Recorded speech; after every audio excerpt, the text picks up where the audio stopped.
ದಕ್ಷಿಣ ಭಾರತದ ಅಜ್ಮೀರಿಯಂತೆ ಪ್ರಖ್ಯಾತಿಯನ್ನು ಪಡೆದಿರುವ ಉಳ್ಳಾಲದ ಸಯ್ಯದ್ ಮೊಹಮ್ಮದ್ ಶರೀಫುಲ್ ಮದನಿ ದರ್ಗಾದಲ್ಲಿ ನಡೀತಾ ಇರುವ ಉರುಸ್ ಕಾರ್ಯಕ್ರಮದಲ್ಲಿ ಮುಖ್ಯಮಂತ್ರಿ ಸಿದ್ದರಾಮಯ್ಯ ಭಾಗಿಯಾಗಿ ದರ್ಗಾದಲ್ಲಿ ವಿಶೇಷ ಪ್ರಾರ್ಥನೆಯನ್ನ ಸಲ್ಲಿಸಿದರು.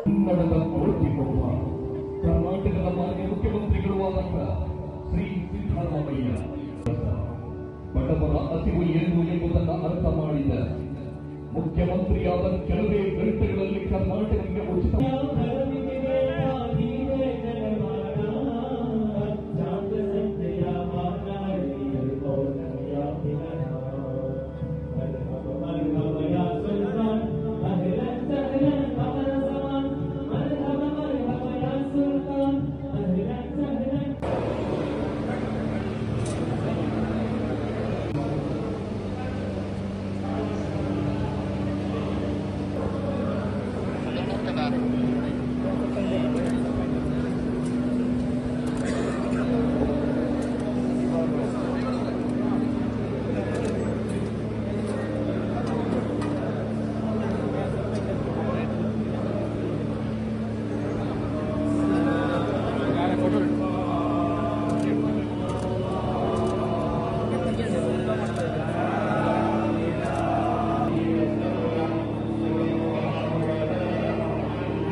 ಸಿಎಂಗೆ ದರ್ಗಾ ಆಡಳಿತ ಸಮಿತಿಯಿಂದ ಗೌರವವನ್ನ ಸಲ್ಲಿಸಲಾಯಿತು. ಉಳ್ಳಾಲ ಕಾಜಿ, ಇಂಡಿಯನ್ ಗ್ರ್ಯಾಂಡ್ ಮುಫ್ತಿ ಎಪಿ ಅಬುಬಕರ್ ಮುಸ್ಲಿಯಾರ್, ವಿಧಾನಸಭಾಧ್ಯಕ್ಷ ಯುಟಿ ಖಾದರ್, ಸಚಿವರಾದ ದಿನೇಶ್ ಗುಂಡೂರಾವ್, ಕೃಷ್ಣ ಬೈರೇಗೌಡ, ರಹೀಂ ಖಾನ್, ಬೈರತಿ ಸುರೇಶ್, ವಿಧಾನ ಪರಿಷತ್ ಸದಸ್ಯ ಐವನ್ ಡಿಸೋಜ, ಮಾಜಿ ಸಚಿವರಾದ ರಮಾನಾಥ್ ರೈ, ವಿನಯ್ ಕುಮಾರ್ ಸೊರಕೆ, ದರ್ಗಾದ ಅಧ್ಯಕ್ಷರಾಗಿರುವಂತಹ ಅನೀಫ್ ಹಾಜಿ ಮೊದಲಾದವರು ಈ ಸಂದರ್ಭದಲ್ಲಿ ಉಪಸ್ಥಿತರಿದ್ದರು.